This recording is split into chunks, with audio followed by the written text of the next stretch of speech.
इस डिक्टेशन को 160 शब्द प्रति मिनट की गति से रिकॉर्ड किया गया है। यह डिक्टेशन कुरुक्षेत्र बुक में से ली गई है। डिक्टेशन शुरू होगा 5 सेकंड बाद। शुरू। पर्यटन एक ऐसा उद्योग है जिसकी कोई सीमा नहीं है। पर्यटन का लाभ उठाने के लिए राष्ट्र सद्भाव से काम कर रहे हैं। विश्व की सबसे बड़ी अर्थव्यवस्थाएं G20 के रूप में एक साथ आई। अनेक क्षितिजों पर चर्चा के बीच ग्रामीण पर्यटन पर विशेष ध्यान देने के साथ कक्ष के रण में पहली पर्यटन कार्य समूह की बैठक हुई। पहली TWG बैठक का पहला पक्ष गरीबी उन्मूलन हेतु सामुदायिक सशक्तिकरण के लिए ग्रामीण पर्यटन पर था। वैश्विक स्तर के इस आयोजन में चर्चा जमीनी स्तर पर ग्रामीण पर्यटन के परिपक्व होते गुणक प्रभाव पर केंद्रित थी। पर्यटन मंत्रालय पर्यावरण, संस्कृति, परंपरा और अर्थव्यवस्था पर ग्रामीण पर्यटन के प्रभाव को बढ़ाने पर ध्यान केंद्रित कर रहा है। साथ ही स्थानीय समुदाय को मजबूत करना ग्रामीण पर्यटन के उद्देश्य के रूप में जोड़ा गया है। भारत एक ऐसी भूमि है जिसमें ग्रामीण पर्यटन की अनगिनत संभावनाएं हैं। भारतीय ग्रामीण पर्यटन की क्षमता का पता लगाने के लिए सर्वश्रेष्ठ पर्यटन ग्राम प्रतियोगिता और सर्वश्रेष्ठ ग्राम होम स्टे प्रतियोगिता शुरू की गई है।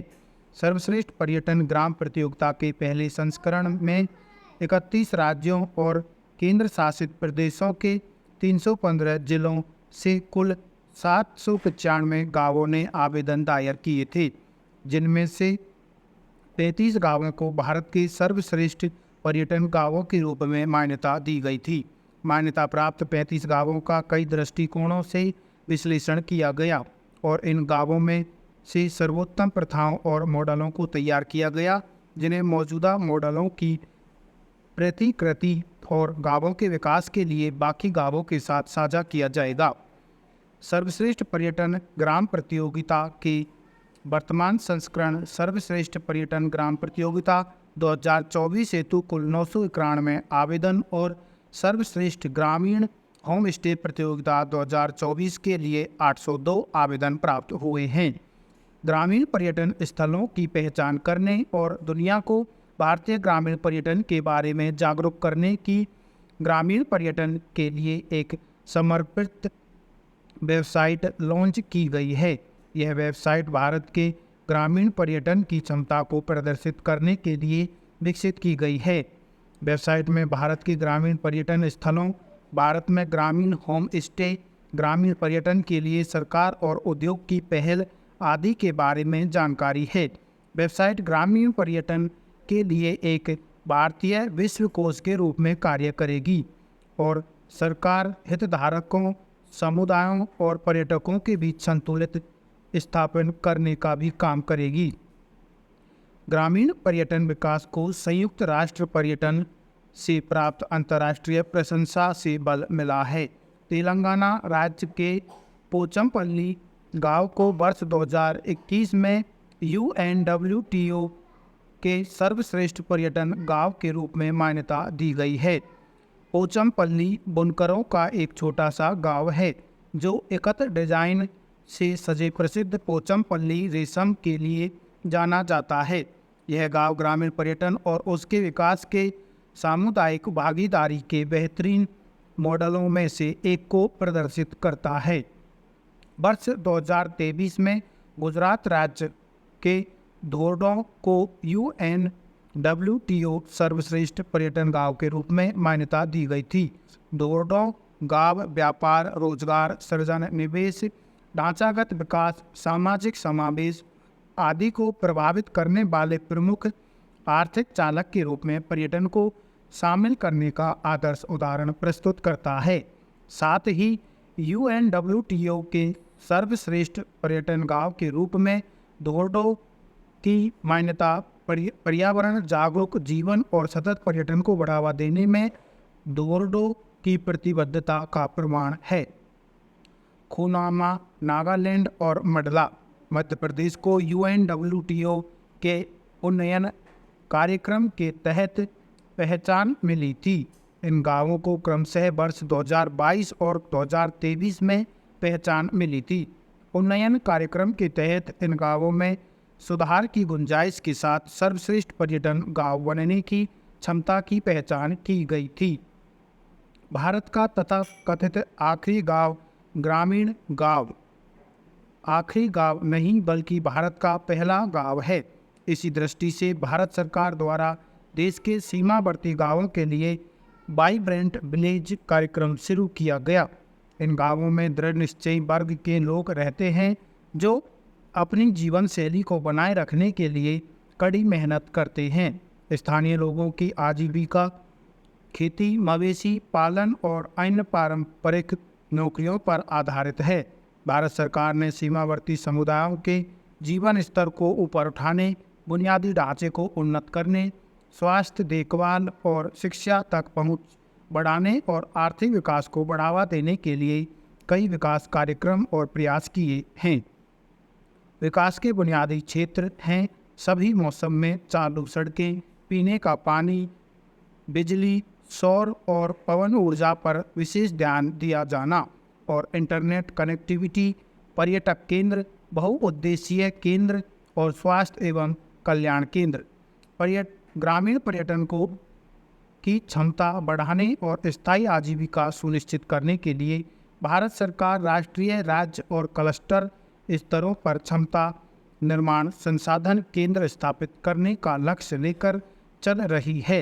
ये संसाधन केंद्र हितधारकों के लिए महत्वपूर्ण मंच के रूप में काम करेंगे, ज्ञान के आदान प्रदान की सुविधा प्रदान करेंगे और चिकित्सकों, शैक्षणिक संस्थानों, सरकारी एजेंसियों और स्वयंसेवकों के बीच बातचीत को बढ़ावा देंगे। विभिन्न स्तरों पर ये क्षमता निर्माण संसाधन केंद्र पर्यटन ज्ञान के भंडार के रूप में काम करेंगे। इस ज्ञान को स्थानीय समुदायों और MSME के लिए मॉड्यूल में तैयार कर क्षेत्रीय उपयोग के लिए प्रासंगिक बनाया जाएगा और जिम्मेदार पर्यटन के लिए मानक विकसित करने के लिए उपयोग किया जाएगा। ये केंद्र स्थानीय समुदाय आधारित पर्यटन में भी मदद करेंगे, हितधारक क्षमताओं का निर्माण करेंगे और चुनौतियों का सामना करने हेतु समुदायों और ग्रामीण पर्यटन प्रदाताओं के लचीलेपन के लिए प्रतिस्पर्धा पर सहयोग हेतु जोर देंगे। ग्रामीण पर्यटन विकास हेतु कई प्रकार के लाभ और सस्ते रास्ते प्रदान कर ग्रामीण विकास को बढ़ावा देने में महत्वपूर्ण भूमिका निभाता है। भारत सरकार देश में ग्रामीण पर्यटन के विकास के लिए प्रतियोगिताओं, अंतर्राष्ट्रीय स्तर पर पहचान और रणनीतिक कार्यक्रमों जैसी जीवंत पहलों के माध्यम से राष्ट्रीय और वैश्विक कैनवास पर ग्रामीण पर्यटन की एक आशाजनक छवि चित्रित कर रही है। यह आर्थिक विकास के रास्ते खोलता है, सांस्कृतिक विरासत को संरक्षित करता है और स्थानीय समुदायों को सशक्त बनाता है। ये व्यापक दृष्टिकोण न केवल ग्रामीण भारत की अप्रयुक्त क्षमता को दिखाता है, बल्कि इसे जिम्मेदार पर्यटन के लिए एक जीवंत केंद्र के रूप में भी स्थापित करता है, जो लचीलेपन और ग्रामीण समुदायों के समग्र कल्याण को बढ़ावा देता है। पूर्वोत्तर क्षेत्र पृथक मानव जातियों से संबद्ध 200 से अधिक विविध जनजातीय और गैर जनजातीय समुदायों का घर है। इस वजह से इस क्षेत्र को अक्सर मानव विज्ञानियों का स्वर्ग के रूप में संदर्भित किया जाता है, जबकि इस क्षेत्र में मानवीय पैरों के निशान का पता प्रारंभिक पाषाण युग या पुरापाषाण युग में लगाया गया। नरवंश विज्ञानियों ने मोंगोलाइड्स और आर्यों की प्रमुखता के अलावा जिन अन्य जातियों की पूर्वोत्तर में उपस्थिति की पुष्टि की है, उनमें पूर्व द्रविडियन, यूरेशियन, ऑस्ट्रोलाइडस, अल्पाइन और आर्मनाइटस, मेडिटेरियन, इंडो आर्य, ईरानी, सिथियन और नेग्रिटो भी शामिल हैं। इस क्षेत्र में मौजूद नस्लीय विविधता को देखते हुए यह स्वाभाविक पूर्वोत्तर विविध जातियों, संस्कृतियों और परंपराओं का केंद्र और मिलन बिंदु भी है। यह विविधता असंख्य त्योहारों में सर्वोत्तम रूप से परिलक्षित होती है, जो विभिन्न जातीय समुदायों द्वारा वर्ष के विभिन्न भागों में मनाए जाते हैं। इस प्रकार जब पूर्वोत्तर संस्कृति की बात आती है तो यह एक क्षेत्र कैनवास प्रस्तुत करता है जिसमें असंख्य त्योहार, व्यंजनों की एक विस्तृत श्रृंखला और निश्चित रूप से संगीत, हथकरघा और हस्तशिल्प शामिल हैं। लगभग सभी जातीय समुदाय पुरातन समय से मुख्य रूप से कृषि में लगे हुए हैं। गौर से देखने पर वही सबसे ज़्यादा मिलेगा। पूर्वोत्तर के विभिन्न जातीय स्वदेशी समुदायों के त्यौहार वार्षिक कृषि चक्र से संबंधित हैं। कुछ को बुआई का मौसम चिन्हित करने के लिए आयोजित किया जाता है, जबकि अधिकांश अन्य त्योहारों को फसल कटाई के बाद मनाया जाता है। हालांकि ये जातीय त्यौहार हमेशा से ही लोगों का ध्यान आकर्षित करते रहे हैं, लेकिन हाल के दशक या इससे अधिक समय में ही इन त्योहारों का आनंद लेने या देखने के उद्देश्य से इस क्षेत्र का दौरा करने अधिक पर्यटक आए हैं।